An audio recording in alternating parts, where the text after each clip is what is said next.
Vulnerable moment, everyone. Welcome to yet another LinkedIn Live with Mark Stabina. I normally have my guest hidden. I do the big intro. Jason and I were chatting away. We did all that. I forgot to press live. So look, here we are 5 minutes late. Thank you for your patience. If you've been in the waiting room waiting, I will reintroduce Jason again. I'll embarrass him by having him on screen right now. So my guest, as you can already see with me right now, has 10 plus years of HR consulting experience. He started as an actuary and then led the health innovation team for North America at WTW, 2+ years as an AI tech startup in Boston. That's where he's calling in from right now. You can see by the exposed brick, very fancy. And he started electives, which is why we're here. We're going to talk about electives. He started 3 years ago with his classmate at MIT Business School, MIT Sloan, Krikor. We're going to talk more about that. And electives recently won the Corporate Learning Solution of the Year in the EdTech Breakthrough Awards, a fantastic achievement. I'll let Jason explain more about how electives started and what their mission is, what they offer. Jason, welcome again. For the second time for me, for the first time for our guests. Well, thank you again for having me. Looking forward to the conversation, Mark. I know it'll be a fun one. So for quick context on why electives, why did we start this company a few years ago? I'll speak from my own personal experience and then how Krikor and I kind of put our brains together at MIT and got obsessed with this question of how do you build corporate training that people love?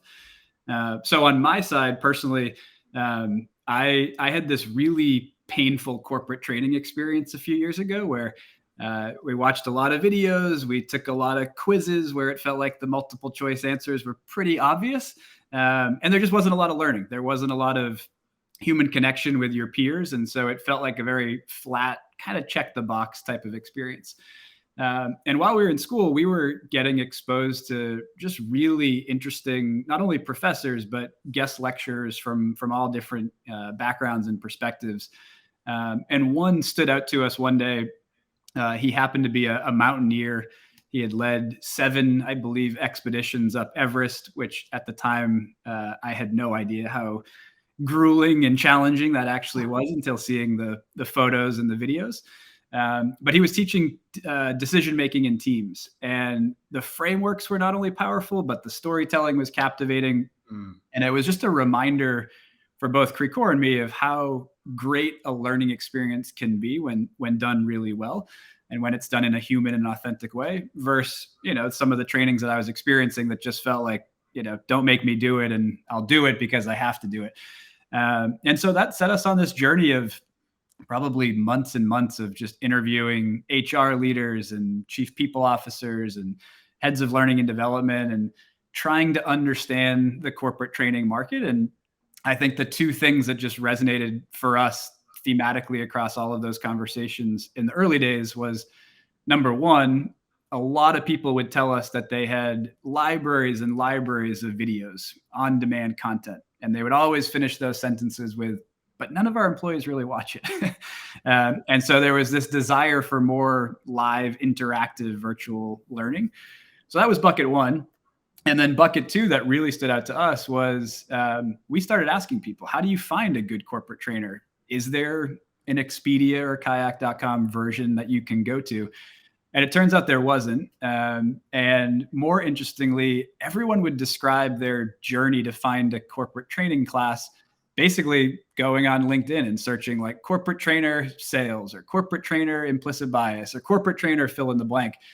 And to us, we thought back to that mountaineer at school and we just thought there are so many other people in this world that we could be learning from who probably don't put the term corporate trainer in their profile.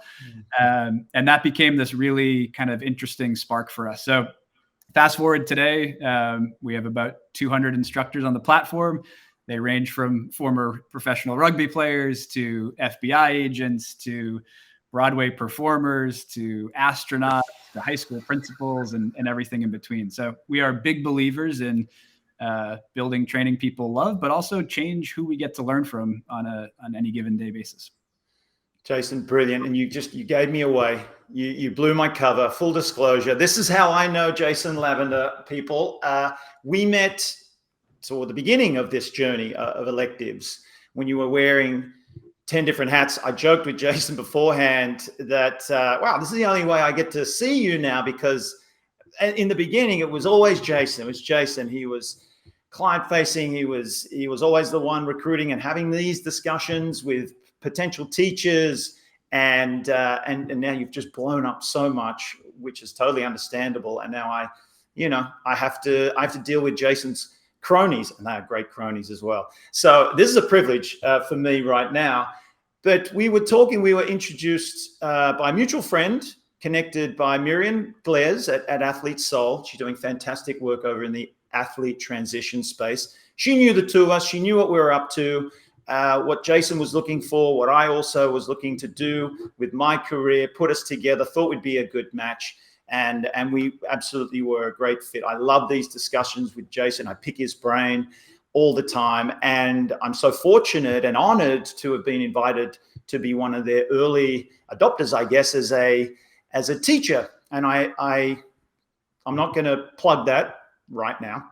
I'm just going to say this is how I met Jason. And 3 years later, just as you said, over 200 teachers. I mean, you've really exploded, and it's a credit to, as you said, the research that you did and just asking people the question, right, about corporate learning. I think there's so many misconceptions about the best way to train your people, like you said. So I think you really articulated that perfectly, and this is why you're here. I think it's a great opportunity for the entrepreneurs out there and other founders to learn from you. Having said that, what have been some of the main challenges so far on your journey? Yeah, I think that, just for the founders who are out there, I think every day is a challenge, and that's a good thing. It just means there's opportunities every day. Mm-hmm. And I think the challenges have just kind of ebbed and flowed. They're always different. They could be, in the early days, hiring challenges. They could be fundraising challenges. For the first year, Crecor and I just bootstrapped everything. So it was the nerves of just kind of, are we even going to be able to pay our instructors for the classes until we get paid by our clients? So the challenges, come and go, and they're all different. And the good thing is, as you're growing, you get introduced to new challenges. So those will always be there. I think for us, the thing that we always think about is we operate in sometimes what we call a three-sided marketplace. So we have the instructor side of the marketplace, and we always want to be recruiting and meeting new instructors. But of course, we want them to be busy and have opportunities to teach and do the things they love. So at the same time, you have to manage the demand side of the marketplace, which is typically HR leaders, people leaders, DEI, L&D leaders. And as we bring on new client partners, there's a good matching process there between instructor and client. The third side of our marketplace is the end learner. So the employees at the companies who are actually taking the classes. And what's interesting, I think, for the most part, there's good overlap between what the organization wants and what the employees want. But there are times when the employees are asking for different types of content, different types of personal development needs that the organization may not be prioritizing with all the other things that they have to do. And so we want to make sure the learners are happy and they're getting exposed to content that both personally and professionally can be relevant to them. Yeah, for me, I think that is really what sets electives apart from traditional corporate learning. You mentioned those off-the-shelf videos that are 10 to 15 years old that they require, it's a required learning, and they don't really watch them. This way, you get to really focus on the pain points of that specific and particular organization and the growth stage that they're at, which is so special. I mentioned before, electives were awarded the Corporate Learning Solution of the Year. Fantastic. Congratulations. What can you attribute that to? Ooh, great question. I would say the first thing is, when we first set out to build the company, we wanted to change how we learn at work and who we get to learn from at work. That was a big question, though, and a big hypothesis that other people wanted to learn from a lot of different perspectives. It intuitively felt like it made sense, but we had no idea. So that first year was all testing. We wanted to know, do people like learning from all these interesting perspectives? Do they find the instructors credible? Are they engaging? Is there a learning outcome? All those types of questions. So that whole first year was a big test. And we saw in the first year, our net promoter score was in the mid 70s, and the typical corporate training average net promoter score is -8, which is a sad kind of state of the market. So we knew early days that there was likability from the learners. So I think that was one big part of the success. The other thing, and I share this line a lot, but actually one of our teammates, Hannah, joined us from an L&D background. She's on our learning experience team now. And I will never forget, but we were interviewing her last year, and I asked her about the future of learning and development within companies. And her answer was, the future of learning is content curation, not content creation. And she said it in such a smooth way that it just clicked. But then after I kept digesting it, I was like, that feels totally spot on. And I think the perspective that we had early days was, teams of learning and development leaders are being asked all the time for new content. Like, with new generations entering the workforce, with just new things happening in the world, it is very hard to keep up with actual delivery of that content. And so how we've positioned ourselves to be a partner for HR and L&D teams is, we'll help do that sourcing and vetting and partner with you, so you can teach the classes that you have that expertise and that kind of control over. But to the extent you need to find some external partner, that's where we fit in. And I think that's led to our success in terms of, some companies can kind of turn that nozzle up and say, we got to really, turn on manager training this year. And other times they can turn it down and say, you know what, we got to focus on a different part of the business. And I think that flexibility and that curation focus has helped differentiate us. Absolutely. You mentioned some of the content which might give us a clue into some of the trends out there in the world of organizational culture. So what are you noticing, Jason? Which leadership topics, organizational culture topics are in most demand? Yeah, I would say the first bucket that we hear most often is new manager training. And there's a lot of kind of subcategories that fall into that. But I think the combination of a lot of really high performing individual contributors getting promoted into a manager role for the first time, and typically managing a team that's remote, that is not an easy ask. You were great at that role, and now all of a sudden you're managing 6 people, and that's a tough ask for a lot of folks. And so a lot of classes around giving feedback, managing skill versus will, how to have difficult conversations, how to motivate, inspire, all those in that new manager bucket are pretty prevalent. The second bucket that's I would kind of say sadly has been a trend is mental health and well-being has really started to just get requested quite a bit on our platform. And one of the chief people officers I was talking to the other day said, like, everyone's just having different types of trauma in their life over the last 2 years. And it's, whether people are talking about it or they're not, it's really hitting employees pretty hard. And so no matter what the class is, we want to try to make a space to have those conversations and make sure that there's learning types of resources that employees can tap into. Adding to that, you obviously started, you said 3 years ago. What happened in 2020 in the world? I think we all know. And as a result, a lot of these trainings, actually, I'll ask you, what percentage of the training you offer and the lessons and electives you offer are virtual, like this right now? Because we had to shift, didn't we? And I feel like, I don't want to take words out of your mouth, but that might have been also a great opportunity for you and electives of, like, virtual training is not great. It's new for a lot of people.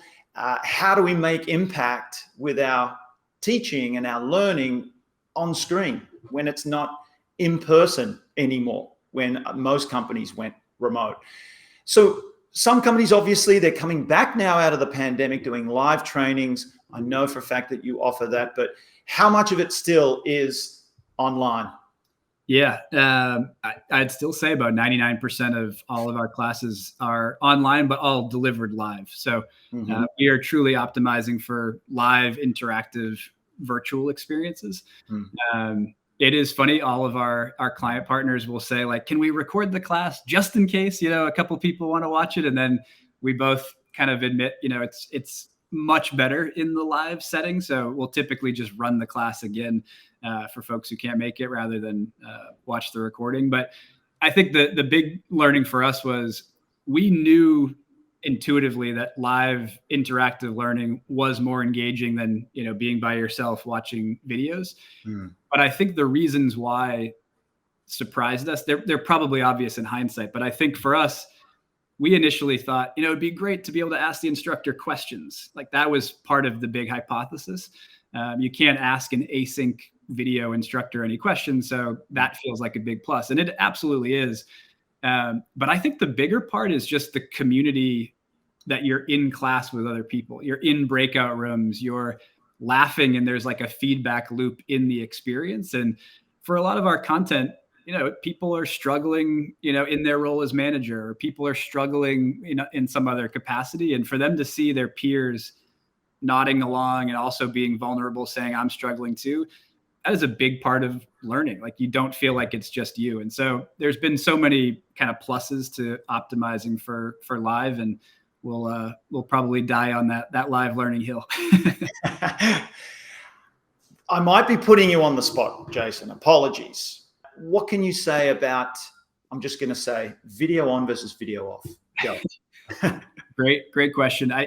There's probably three different perspectives I have. One, it's always helpful for the instructor to know which way beforehand, because I think if you come in expecting 40 videos on and you get 2, that just kind of throws you in terms of ways to engage people. So having that expectation, I think, is huge right off the bat.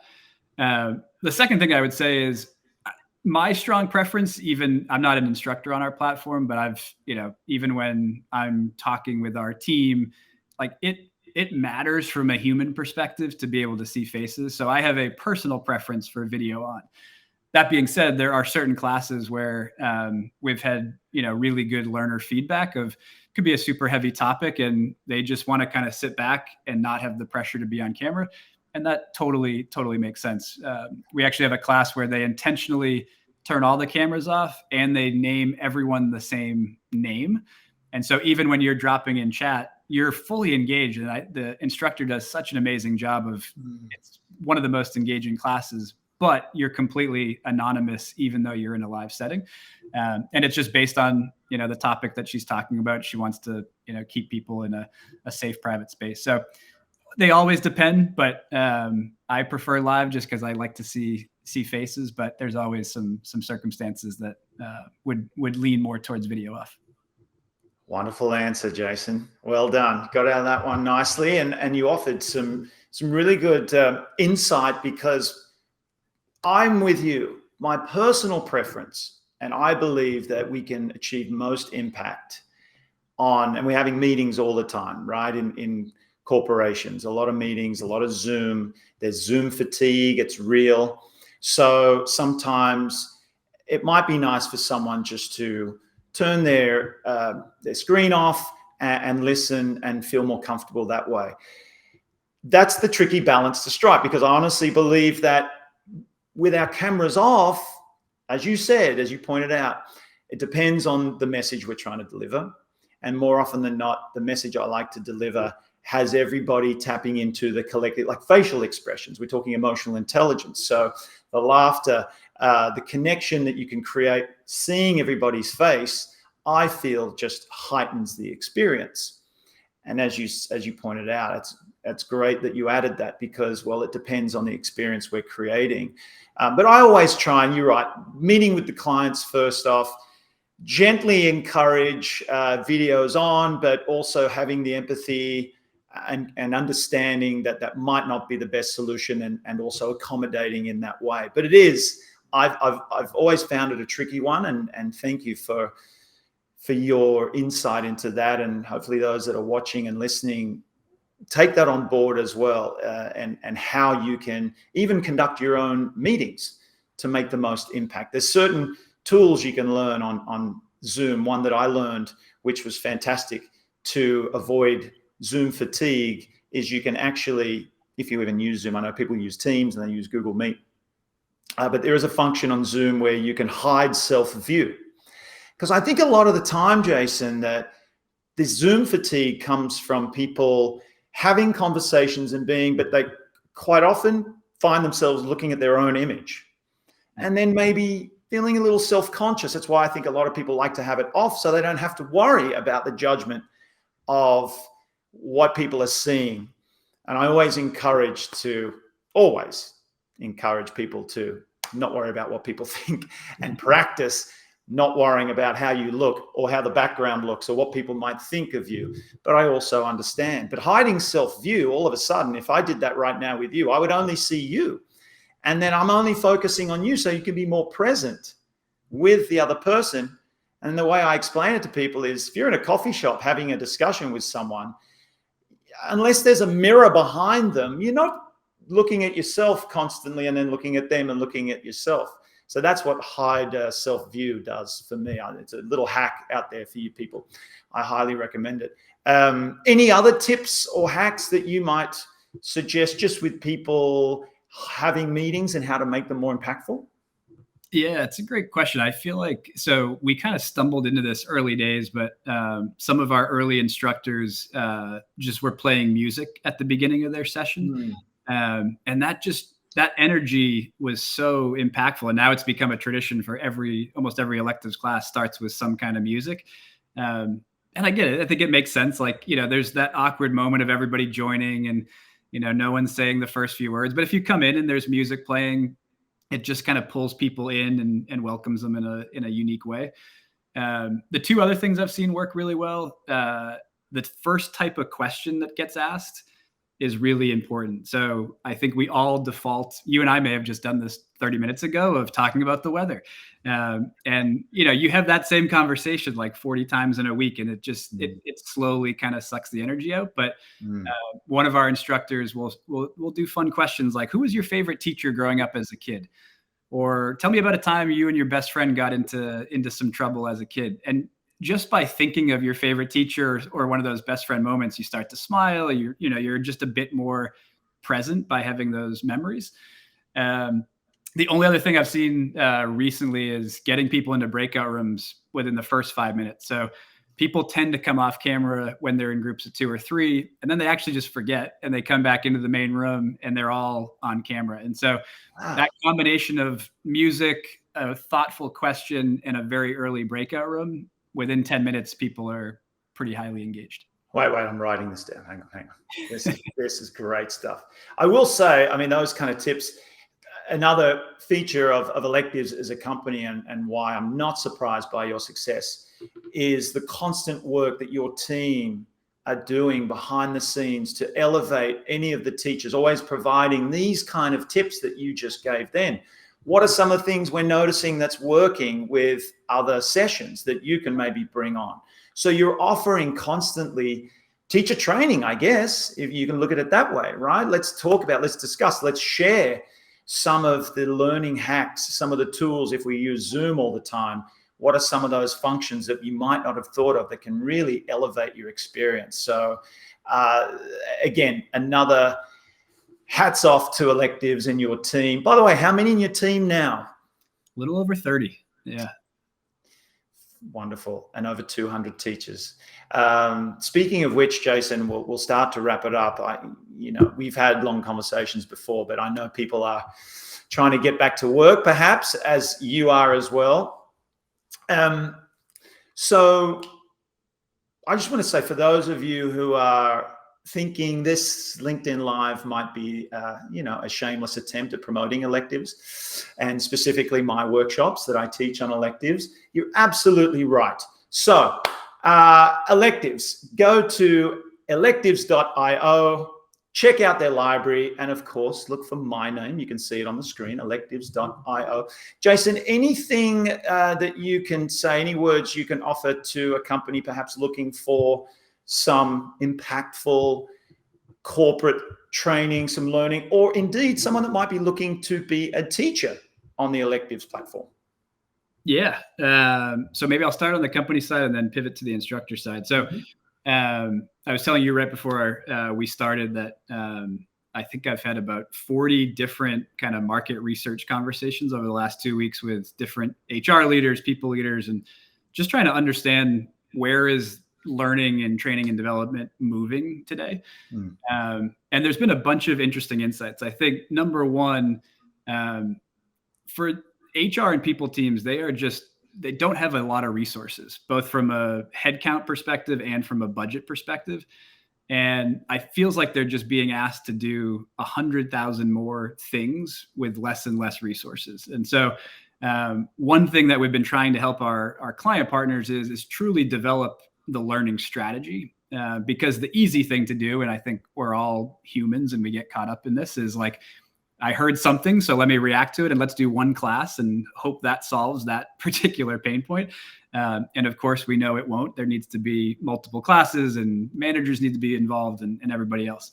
And so taking that breath and actually building that learning strategy up front has been a huge, it's been very impactful to the broader learning experience and learning culture.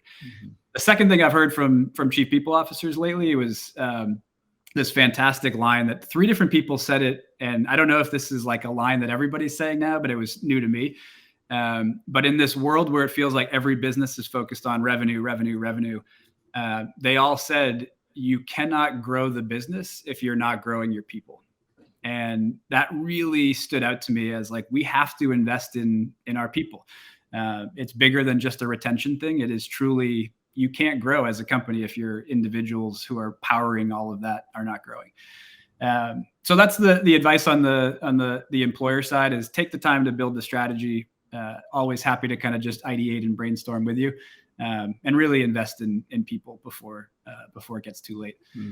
On the instructor side, I'll share a couple things. One, I think almost every instructor we talk to has a little bit of imposter syndrome in those first few minutes. There's always that, like, am I really an expert? Am I a good facilitator? And our learning team could not be, more thoughtful in terms of feedback and helping coach, et cetera. And so we do believe everyone has a story, and it's just a matter of unlocking that story and finding a way to deliver it.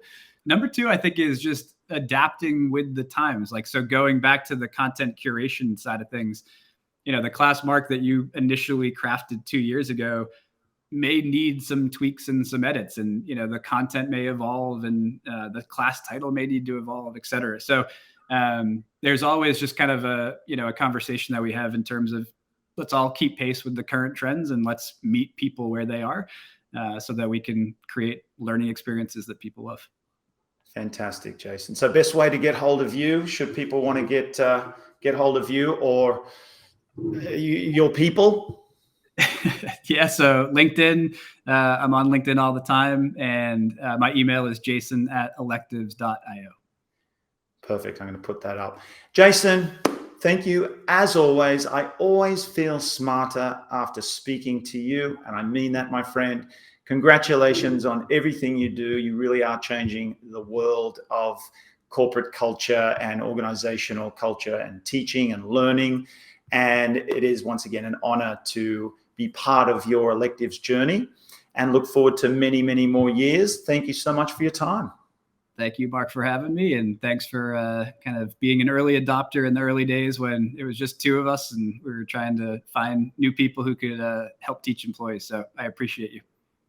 All right. Well, get back to work. You've got some more magic to create. All right, Jason, take care. Take care. Thanks, Mark. Thanks all.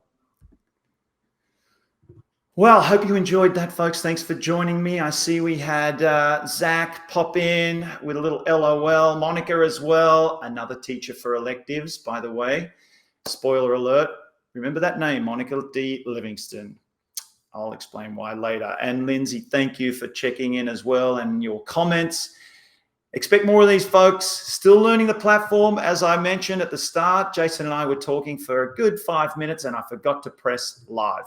So, but this is great. I highly recommend LinkedIn Lives.